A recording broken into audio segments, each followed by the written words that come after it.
Me emrin e Allahut, mëshiruesit, mëshirbërësit. Për çka ata i bëjnë pyetje njëri tjetrit? Për lajmin e madh e tronditës, në të cilin ata janë në kundërshti. Jo, të mos pyesin, sepse ata do të kuptojnë. Përse jo, se ata do të kuptojnë. A nuk e bëm ne tokën të përshtatshme për jetë, ndërsa kodrat shtylla? Dhe ne u krijuam juve në çifte, dhe gjumin tuaj u a bëm për pushim, dhe natën u a bëm mbulesë si robet, ndërsa ditën e bëm për gjallërim. Dhe ne kemi ndërtuar mbi ju një shtatëshe të fortë, dhe kemi vënë ndriçuesin që flakëron, dhe prej rreve të shtrydhura kemi lëshuar shi të madh, që me të rrisim drithëra e bim, edhe kopshte të dendura pal mbi pal. S'ka dyshim se dita e gjykimit është caktuar. Është dita që i fryhet surrit e ju vini grupe, dhe qielli hapet e bëhet dyer, dhe kodrat shkulen dhe bëhen pluhur si val rrezesh.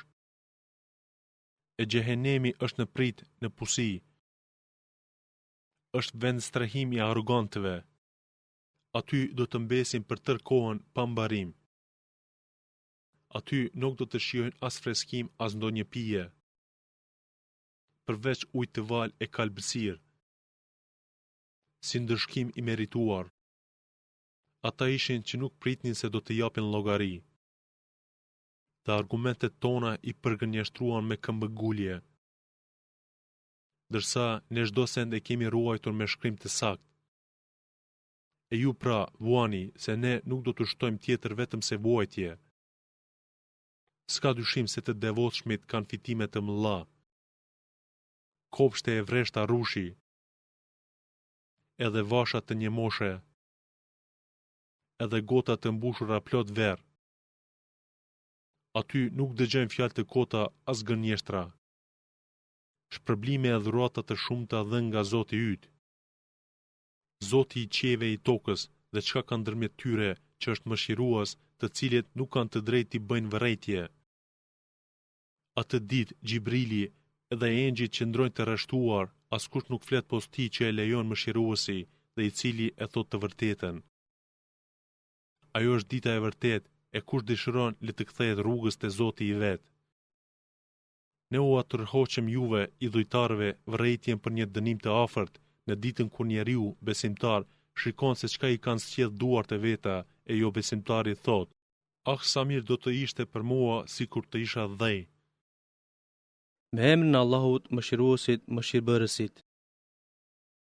Pasha ata engjëj që marrin shpirtrat me rëmbim përmbytshëm, dhe ata që marrin shpirtra me lehtësim, dhe ata që notojnë me shpejtësi, dhe nxitësit të cilët me shpejtësi në vendin e vet i çojnë, dhe pasha ata që çdo çështje e rregullojnë.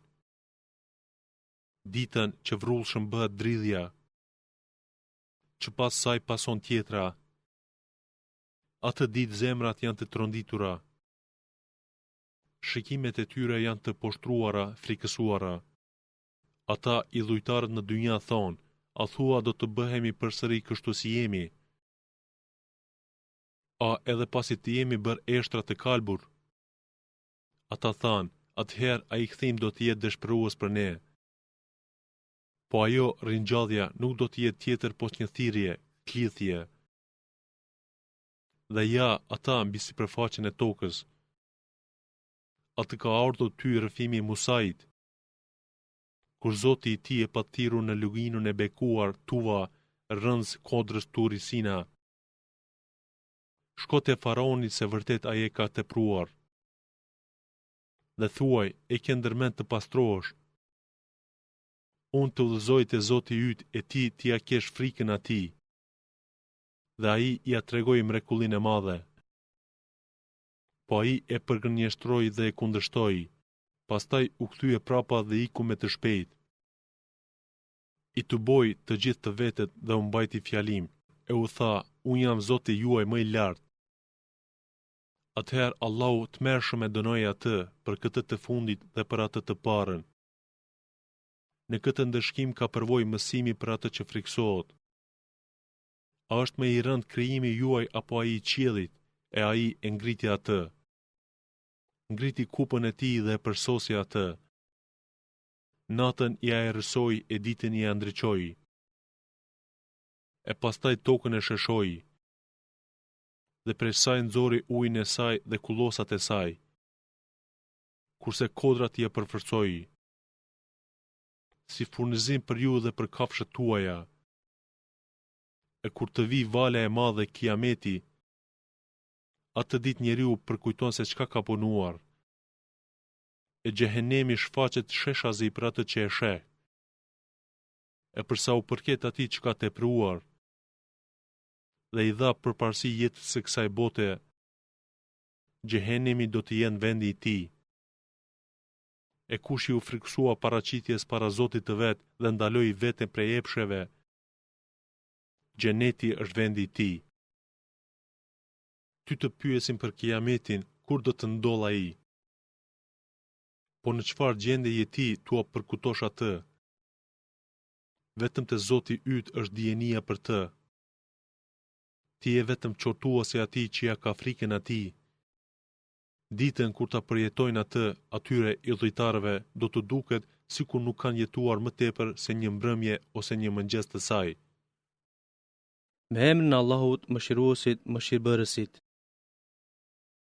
Ai mvrejnti fytyrën dhe u kthye, nga se atij i erdhi i verbëri. E ku mund ta dish ti, ndoshta ai do të pastrohet, apo të këshillohet dhe këshilla do t'i bëj dobi. E ai që nuk ndjen nevojë për Zotin pse ka pasuri, ti atij vë veshin i drejtohesh. Po ti nuk e përgjithësi pse ai nuk pastrohet, ndërsa ai që nxiton dhe vjen te ti,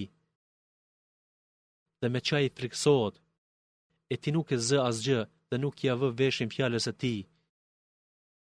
Jo ashtu, në të vërtetë këto janë këshilla. Kushdo merr mësim nga ajo, nga Kurani. Është këshillë në fletë të çmueshme, me vlerë të lartë e të ruajtur. Në duar të udhëtuesve, engjëve udhëtues mes Allahut e njerëzve, të nderuar e të ruajtur. Qoftë mallkuar njeriu, sa mohues i fortë është ai. Po prej çkafi e krijoi ai atë. Atë e krijoi prej një pike uji dhe e përgatiti. Pastaj atij ja lehtësoi rrugën. Mandej atë e bëri të vdes dhe atij i bëri varr të varroset. Pastaj kur të doj ai e rëngjall atë. Jo, ai nuk zbatoi atë që udhëroi ai. Njeriu le të shikojë ushqimin e vet. Ne lëshuam shitëm mjaftueshëm. Pastaj e çam tokën sipas nevojës së bimës dhe bëm që në të mbijnë ndrithëra, edhe rrushe perime, edhe udhinë e hurma, edhe kopshte të dendura, dhe pemë kullosa, si mjet e gjallërimi për ju dhe për bagëtin tuaj. E kur të vi ushtima krisma e kiametit, atë ditë njeriu ikën prej vëllait të vet, prej nënës dhe prej babait të vet, prej gruas dhe prej fëmijëve të vet. Atë ditë secilit njeri i mjafton çështja e vet. Atë ditë do të ketë fytyra të shëndritura. Atë ditë do të ketë edhe fytyra të pluhëruara, që i ka mbuluar errësira e zez. E të tillët janë ata mohuesit, mëkatarët. Me emrin e Allahut, Mëshiruesit, Mëshirbërësit. Kur dielli të jetë mbështjellur dhe errësohet, dhe kur yjet të kenë rënë e shkapërderdhur, dhe kur kodrat të kenë udhëtuar e bërë pluhur në ajër, dhe kur devet e shtrenjta të lihen pa barin në fush, dhe kur egërsirat të jenë bashkuar, të buar, dhe kur detet të vlojnë si zjarri flakruar, dhe kur shpitrat të jenë bashkuar, dhe kur të pyeten ato vajzat të varrosura të gjalla, për çfarë mëkati ato janë mbytur, dhe kur fletushkat të jenë shpaluar, dhe kur qielli të jetë hequr, dhe kur xhehenemi të jetë ndezur fort, dhe kur xheneti të jetë afruar. atë botë njeriu do të di se çka ka ofruar, të mirë ose të keqe. Betohen fuqimisht në yjet që tërhiqen ditën e ndriçojnë natën, që udhtojnë e fshihen si dreni në strofk, pasha natën kur ajo i abeh me errësirë, pasha agimin kur i shkrep. S'ka dyshim se ai, Kurani, është thënie e të dërguarit fisnik që e pranoi prej Zotit, që është i fortë dhe që ka vend të lartë e Zoti i Arshit, që ishte respektuar atje në mesin e engjëve dhe besnik. Nuk është i marrë shoku juaj, Muhamedi, dhe se ai e pat par atë Gjibrilin në horizontin e qartë lindar.